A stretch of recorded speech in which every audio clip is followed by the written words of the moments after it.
Hello everyone, എല്ലാവർക്കും സുഖമല്ലേ? ഈ മീറ്റും ഫിഷും ഒക്കെ കഴിച്ച് മടുത്തിരിക്കുന്ന സമയത്ത് ഞാൻ വീട്ടിലുണ്ടാക്കുന്ന ഒരു വെജിറ്റേറിയൻ പ്രോട്ടീനാണിത്. നമുക്ക് വീട്ടിൽ തന്നെ പെട്ടെന്ന് നമ്മുടെ വീട്ടിലിരിക്കുന്ന സാധനങ്ങൾ കൊണ്ട് തന്നെ ഈ പ്രോട്ടീൻ ഉണ്ടാക്കിയെടുക്കാം കേട്ടോ. 1/2 ലിറ്റർ പാലെടുക്കുക. ഇനി അതിലേക്ക് കുറച്ച് ലെമൺ ജ്യൂസ് ഒഴിക്കുക. അതിനുശേഷം 1-2 ടേബിൾ സ്പൂൺ യോഗട്ട് ഇടുക. പാലും വെള്ളം സെപ്പറേറ്റ് ആയി വരുമ്പോൾ ആ പനീർ ഫോം ചെയ്ത് തുടങ്ങും. അതിനുശേഷം നമുക്കിതൊന്ന് അരിച്ചെടുക്കാം. എന്നിട്ടിത് ഫ്രിഡ്ജിൽ 1/2 മണിക്കൂർ ഒരു പാത്രത്തിൻ്റെ ഷേപ്പിലാക്കിയിട്ട് നമുക്കത് കീപ്പ് ചെയ്ത് കഴിഞ്ഞാൽ നമ്മുടെ പനീർ റെഡി. ഞാനിവിടെ പാലക് പനീറാണ് ഉണ്ടാക്കിയത് ഈ പനീർ വെച്ചിട്ട്. ഇനി ഈ പനീർ കുക്ക് ചെയ്ത് കഴിഞ്ഞാൽ ഈ വെള്ളം ഉണ്ടല്ലോ, ഈ വെള്ളത്തിന് ഒരുപാട് ബെനിഫിറ്റ്സ് ഉണ്ട് കേട്ടോ.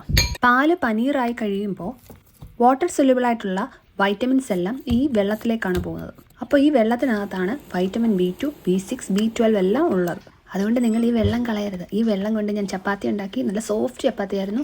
നിങ്ങൾക്ക് ദോശമാവ് ഉണ്ടാക്കുമ്പോൾ ദോശമാവിനകത്ത് ഒഴിക്കാം, അതുപോലെ സൂപ്പ് ഉണ്ടാക്കുമ്പോൾ അതിലൊഴിക്കാം. അപ്പോൾ എല്ലാവരും ട്രൈ ചെയ്ത് നോക്കണേ. ഞാൻ ഈ ചപ്പാത്തിയും പാലക് പനീറും ഇത്തിരി റൈസും കൂടെയാണ് കഴിച്ചത്. അപ്പോൾ സ്നേഹത്തോടെ സ്നേഹിക്കുന്നവർക്ക്